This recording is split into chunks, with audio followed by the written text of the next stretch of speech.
Hai, Assalamualaikum warahmatullahi wabarakatuh. Sahabat sehati, sahabat pembelajar yang selalu semangat, selalu optimis menghadapi berbagai kondisi saat ini. Pada kesempatan kali ini, saya hanya sekedar bercerita atau bertutur tentang mungkin ada sedikit pengalaman yang saya pernah dapatkan tentang bagaimana sosok wanita dan perannya dalam kehidupan. Ada banyak cerita mengenai sejarah besar di dunia menceritakan atau menyertakan atau dilatar belakangi kehadiran sosok wanita di dalamnya. Menjadi seorang perempuan pastinya tidaklah mudah. Perempuan adalah pusat dari kehidupan sebuah keluarga. Semua perempuan memiliki kodrat yang sama pastinya. Jadi istri, jadi ibu, kemudian jadi pondasi yang pasti untuk berdirinya sebuah keluarga. Banyak yang mengatakan baik buruknya sebuah negara dilihat dari kualitas penduduk perempuannya. Kalimat ini tentu memberi pandangan pada kita seberapa berpengaruhnya kaum perempuan dalam berdirinya sebuah negara. Karena negara maju berawal dari sumber daya yang baik, kemudian berpendidikan dan tentu saja berwawasan. Nah, sebagaimana kita tahu bahwa pendidikan dasar yang setiap manusia temukan itu utamanya adalah berasal dari rumah. Kondisi pandemik saat ini pastinya sangat pas ya untuk kita orang tua kembali ke rumah, khususnya ibu, untuk mengambil kendali dari pendidikan, pengasuhan dari rumah untuk anak-anak. Jadi bisa kita bayangkan ibu memiliki peran dan tanggung jawab yang besar dalam keberhasilan pendidikan dasar di rumah untuk anak-anak.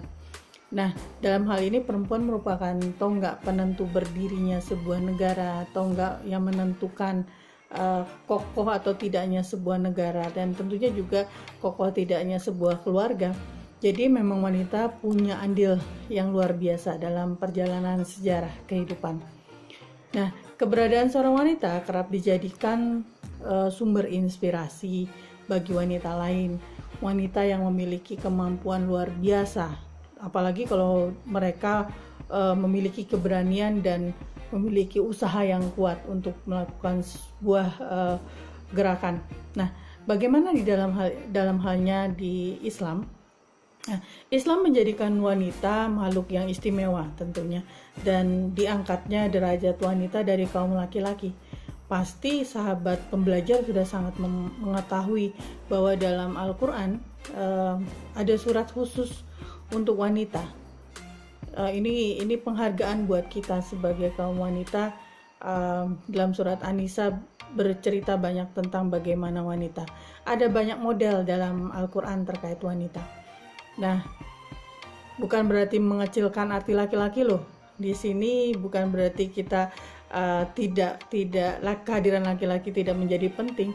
Jadi mohon maaf bagi para laki-laki bahwa sebetulnya wanita memang harus patut berbangga diri dan berbahagia berperan sebagai wanita dan tentunya berperan sebagai ibu. Nah, ibarat pabrik, wanita itu tentunya punya andil besar dalam melahirkan generasi berikutnya. Ada banyak model yang diceritakan di dalam Al-Quran, di dalam kitab suci kita, dan saya kira juga mungkin ada juga di dalam kitab suci yang lain tentang peran wanita. Sebut saja misalnya cerita tentang Siti Hajar atau Siti Maryam yang harus menanggung malu, menanggung rasa sedih, dan harus melahirkan seorang anak tanpa melakukan hubungan dengan laki-laki.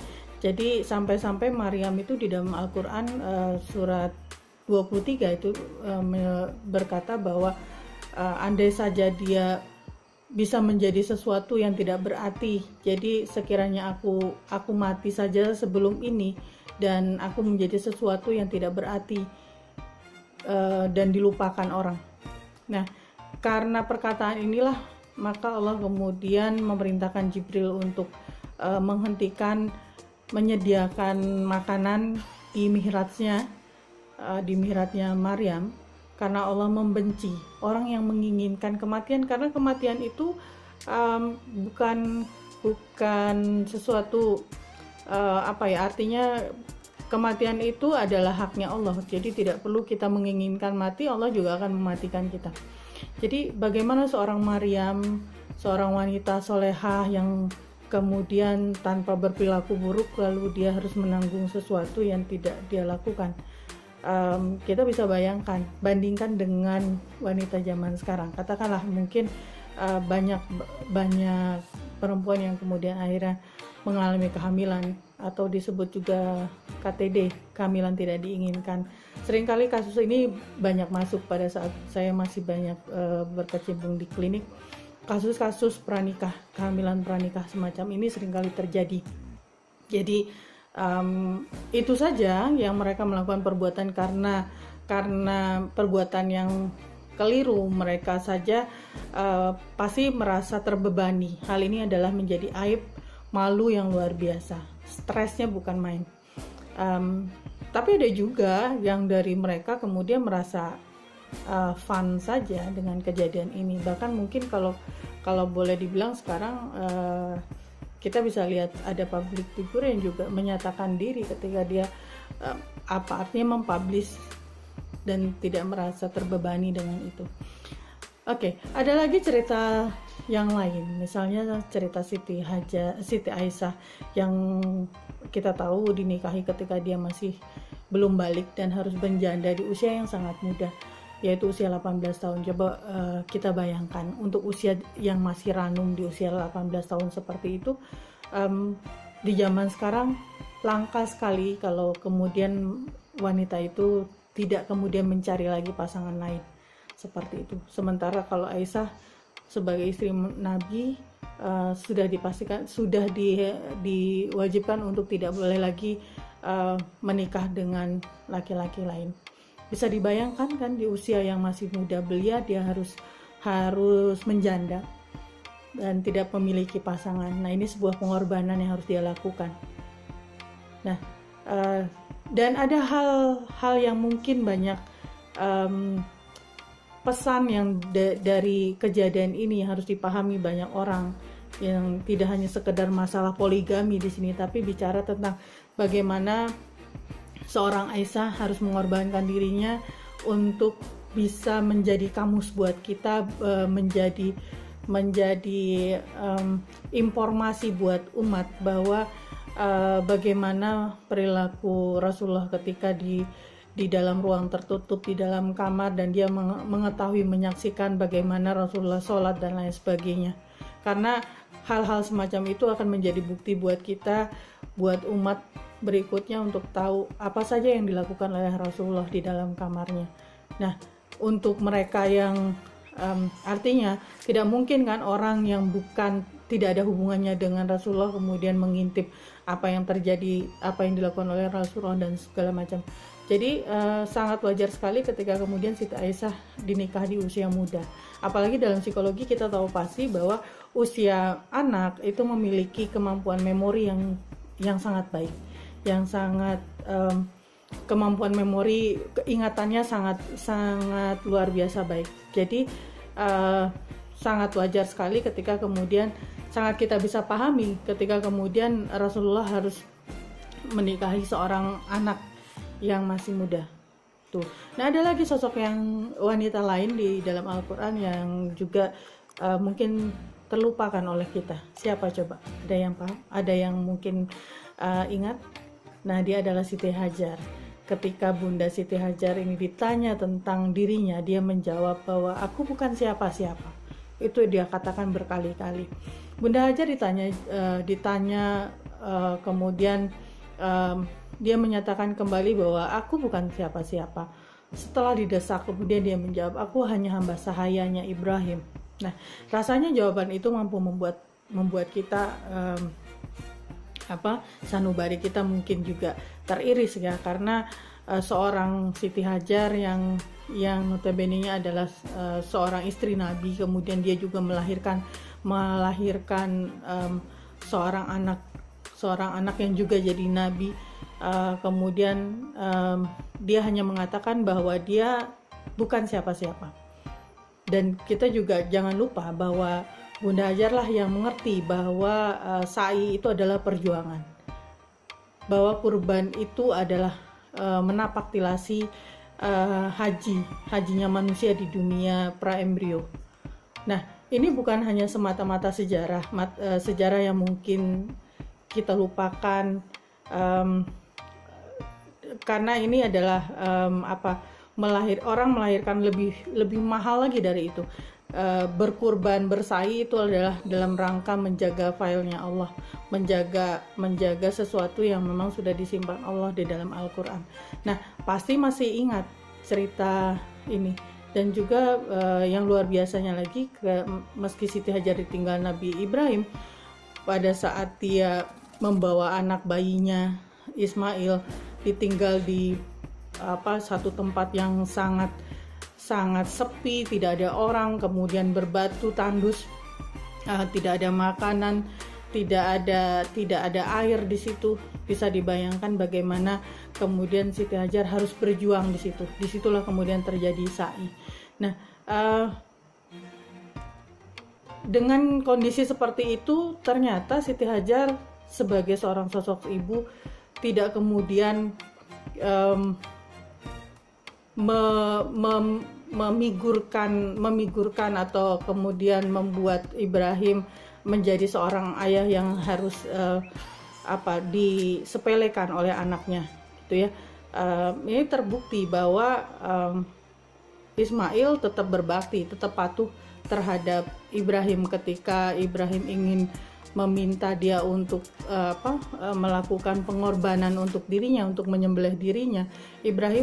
Ismail tetap kemudian bersedia patuh dan berbakti sebagai bukti bakti dia kepada ayahnya.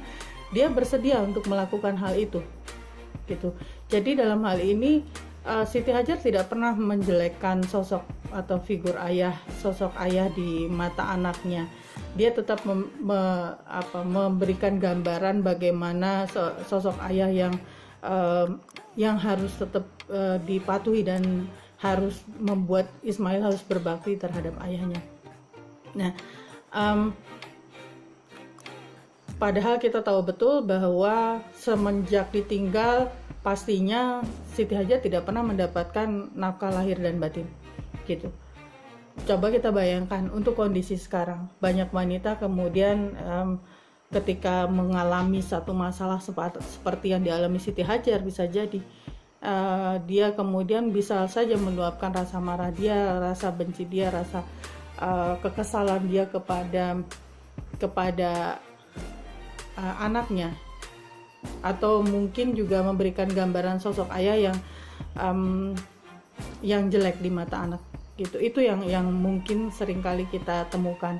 Kasus ini seringkali juga masuk ke dalam ruang-ruang konsultasi ya, karena banyak sekali yang kemudian para ibu yang kemudian mencaci, meremehkan figur suaminya di mata anak, gitu. Nah, sangat berbeda sekali dengan kondisi Siti Hajar yang kemudian memberikan pesan, mengajarkan bagaimana kepada Ismail tentang banyak hal. Jadi mau tidak mau kita akui bahwa banyak peristiwa sejarah yang energinya kemudian memberikan sesuatu yang luar biasa. Tidak hanya di dalam Al-Quran, mungkin juga pernah ingat tentang cerita Josephine, istri pertamanya Napoleon, yang dalam kisahnya sangat dicintai oleh Napoleon. Kemudian kehebatan cintanya Napoleon itu yang sanggup membakar Eropa, merubah sejarah dunia. Mungkin juga pernah tahu juga tentang bagaimana Cleopatra dan sebagai penguasa terakhirnya Mesir ya, yang hidup pada masa 69 sebelum Masehi hingga 30 sebelum Masehi. Cleopatra berusaha mempertahankan Mesir dari berkembangnya kekaisaran Romawi. Dalam perjuangannya sebagai Ratu Mesir, ia membentuk hubungan dengan dua pemimpin paling kuat di zaman itu, yaitu dengan Romawi. Nah, kemudian akhirnya Antoni akhirnya dia bersedia melepaskan tahtanya demi cintanya dengan Cleopatra.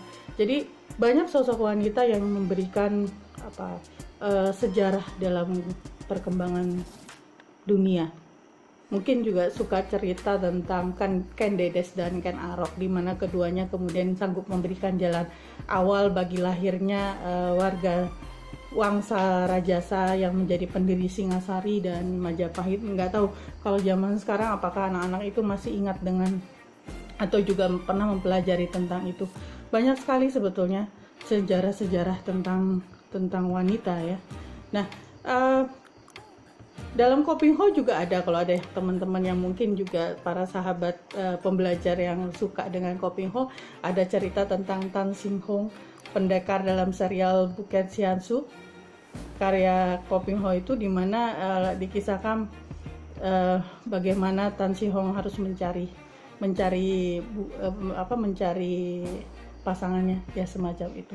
Nah, ini juga sering diceritakan bagaimana kisah Amratul Aziz. Mungkin banyak yang tidak terlalu familiar dengan nama ini, Amratul Aziz. Bagaimana wanita penakluk, saking cintanya dia kehilangan kontrol sehingga